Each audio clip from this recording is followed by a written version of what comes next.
The question says, has DFS gotten more difficult over the years because I'm putting up scores near 150 and I hardly ever cash? There wasn't a single SaberSim lineup built that would have won the 3 entry max contests I entered. I know I'm new to this, but it seems like you have to find the absolute perfect lineup to win. I'm having a difficult time finding that perfect lineup. Any suggestions? The winner of the 3 max had a score above 225 points. It just seems so difficult to build a lineup that competes with those scores. DFS is very hard. So I want to say that first, right? The reason we emphasize contest selection and bankroll management so heavily, it's our first lesson in our baseball course, is because there are very heavy swings when you play GPPs, and you need to pick the right contests and you need to manage your bankroll appropriately so you can capitalize on the edge that you have over a long period of time and survive, right? So I'm going to pull up this spreadsheet. I made a spreadsheet that kind of demonstrates this, and I think it's just very useful to see this on screen. So I'm going to walk through what I'm doing here. And I answered a question similarly last week with another one of these spreadsheets. I think this can be helpful every once in a while just to see something like this. So I'm going to first explain what we're looking at here, and then we'll talk about what we can kind of learn from this. So I'm going to just use a hypothetical example of a player. Maybe hopefully you're using SaberSim. And this player is playing baseball, and they're entering a 150 max that has 50,000 entries in it. That is $1 per entry. So say this is like typical mini max, right? The $1 mini max or something like that. And we're going to assume that this player is 2 times better than the field. And the metric that we're using to dictate that is that they place 2 times more entries than the average player does in the top 1% every single time they play. In other words, if you're entering 150, your expectation is that you're going to put 3 lineups in the top 1% every single time you play the contest, right? First of all, this would be a very skilled player, and you'd be a very consistent player. This would be I want to preface that by saying we're looking at somebody that would do really well. I think even if you are placing 1.5% of your entries in the top 1%, you'd still be a pretty good player, and maybe even you probably wouldn't even actually be doing that every single night, right? So we're assuming a player that's overall very skilled and very consistent, right? So what we're essentially going to do here is we're going to say we're just guaranteeing that 3 lineups of their 150 are always going to land in the top 500, the top 1%, right? And I'm using a random number generator to say where those 3 lineups land in the top 1%, right? From there, I'm doing a very quick, again, this is a very quick and dirty calculation, but I'm essentially saying if they are just in the top 500, they win $10 on the $1. If they're in the top 10, you win $1,000. And if you're number 1 and you bink it, you win $10,000. So very much here an average, a very just generic contest type that would be probably very top heavy, right? But I think for the purpose of this works. So then what I'm doing is I'm letting these random number generators go. It's calculating the winnings you get on those lineups. And then we're also making the assumption that you're winning back $75 from the rest of your entry fees that don't make it in the top 500. Again, this is a very generous assumption, assuming that you're winning back half of everything you enter every single night. This is probably not true for every player, but again, very much of an assumption. And then total winnings, right? So this is the winnings that you get from your lineup 1 in the top 500, wherever it ends up being, lineup 2 in the top 500, wherever it ends up being, winnings from lineup 3, wherever it is in the top 500. And then, of course, all of your other winnings from the other entries in the contest. And then total winnings, right?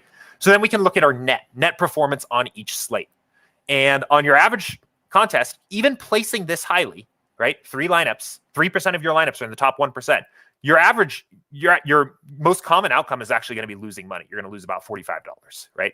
But it comes down to these games where you get those top 10s and those top 1s that really end up making all of your money back, right? So I'm assuming, for example, that we play this out 100 slates. I think there's actually close to like 200 playable slates in an average baseball season because there's multiple slates per day, even main slates, right? Talking about early and main slates and things like that. So I think assuming there's about 200 slates, but we can kind of just rerun these numbers and just get an idea of kind of simulating this average player's performance over the course of a season just by letting these rerun. So let's look at this one. This is a random sim, right? It's always the same every single time. This time, this player, they only had 1 lineup come in the top 10 in their entire 100-day sample, and they lost money, right? Net. All they did is a single lineup. Now let's test again. So we're just regenerating basically how the performance of those top 3 lineups goes. Okay, so now you have 4th and 5th on the 27th and 30th slates you played. You have some decent days you have an 8th place on the 44th day, 3rd place on the 55th day, right? A little less of a loss. Not so bad, right? Let's try another one.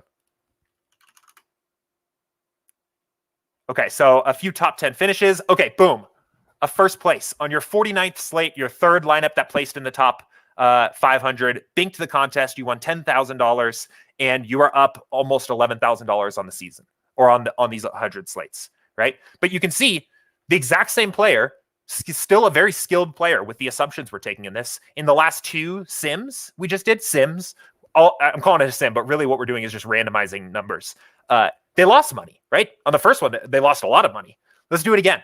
Right? I was doing this all morning just because I think this is really interesting. Okay, so now let's look at this one. So again, like a 7th place, 9th place, 7th, 7th, 3rd, 6th, 1st on your 88th slate, 6th, another big 100 slate sample, right? Let's do another one. Oh, I did 2 that time. Okay, so you won 1st place on the 28th slate. You won it again on the 37th slate. Then you had a couple nice finishes here. You won it again on the 65th slate. Huge season. 27 grand in, right? And you can just keep doing this. But you can see how much variance there is here in terms of what your actual ROI and profit looks like for a player like this, even assuming all the assumptions are the same. That's just the natural variance of the game. And that's why it's so important that our contest selection strategies and our bankroll selection strategies and that are sound, because we need to give ourselves time to recoup this. And even if you had a bad sample, let's see if I can get another bad sample, right? Okay, this might be a good one. Not really. Anytime we don't get a 1st, which does happen sometimes, if we don't get a 1st, it looks pretty bad. It looks like we're maybe, it looks pretty bad, right? Without a 1st place, you typically don't profit, right? Let's see, I really want one. Okay, so here's like a decent one, right? So just a second ago, we saw like 25 grand of profit playing this way because we banked 3 lineups. This one, we end up with a top 10 on 1, 2, 3. This one's a pretty nice day. 4, 5, 6, 7, 8, right? 8 slates. And we have a decent little profit. But if you were judging this purely by profit, you would get different results. You would get a different impression than if you were judging this by top 1% equity, which is the way you should judge it. And if you're looking at a single slate, this is essentially what we're doing when we say, I did bad last night and I don't know why, and I'm trying to figure out why. We're saying, okay, I'm going to look at this one. And you're digging in here and you're saying, I'm going to look at this. And you're running sims and you're back testing and you're trying to tweak the lineups and you're trying to figure out what went wrong. Well, when you put it out in this, when you get the wider frame of mind, you can kind of see how meaningless this is, right? This slate doesn't even matter. It's just one. It's one where you were playing your process, you used your process, you know your process works, and you lost $50. You lost a third of your investment, and you can see it just didn't pay out, right? So it just doesn't make sense to do that. Even if you look at a week, if you're just saying, okay, I've been working really hard on my process the past week. I've played 7 slates. I've been trying to do a new process here, and I'm looking at these 7 slates. Is that 7? 1, 2, 3. That's 8. Whatever, for example, right? So I'm looking at these. I lost all this money. This process isn't working, right? Doesn't make sense. You can't think about it that way, right? So I think with like the questions here overall, right? Again, looking at this, the winner of the 3 max had a score above 225. Great. That's fine. That is what it is sometimes, right? Sometimes you're that winner. And another way of looking at this is basically like when you're thinking about everything from your top 1% equity, what you're actually saying is that I'm trying to get more lineups than the field does in that top 1% and then win that 500-person GPP from top 1% to first overall, right? If I have 3 lineups in the top 1% of this contest every single night, and the field only has on average 1.5, right? That's the actual average. More often than not, this is going to pay off for me. And you can see that too when we're also running these test things, right? More often than not, it works out for us. Here's a bad one, right? We lost money. We had a bad season. Run it again. We basically broke even, right? Run it again. Pretty big year. $10,000, right? But we know our process is working. And this is what, when I'm talking about reviewing and seeing how many lineups you have in your top 1% in actual score in review mode, that's kind of why I'm saying this, is because if you can at least demonstrate that you're putting more than your fair share of lineups in the top 1% over a long period of time, eventually it's going to pay off for you. This is kind of the math to prove it. So we've got a few other people that have joined me here watching now since I first started talking about this. And I know this is not intuitive at all if you just watched in and you're like, what is going on here? So I'm going to real quickly kind of re-describe what we're looking at here, just so people can get caught up. So we're making an assumption that a player is maxing out a 150 max, something similar to the mini max, and they put 2 times as many lineups as the field average does in the top 1%, which means they have 3 lineups in the top 1% every single time they play the slate.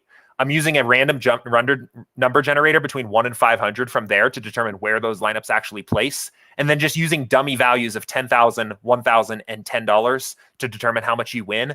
Basically looking at random 100 slate samples of what that player's performance might look like over the long period of time to demonstrate how variant DFS and GPPs are, even if they're profitable for a very skilled player, right? We're making assumptions that assume that somebody's overall very skilled, right? My floating for reference, my floating on MLB, which is probably my best sport overall, is about 1.7% of my entries go up in the top 1%, right? So I'm actually not even as good as this hypothetical player that we have here. Not to say I'm like the best player in the world or anything like that, not even close, right? But I have about 1.7% of my lineups making in the top 1%. So when I put together charts like this, it demonstrates that if I trust this and think about things over a long period of time and allow myself enough bankroll management and proper contest selection to realize the edge, eventually the edge will be realized. But even after 100 slates, sometimes it's not realized yet, right?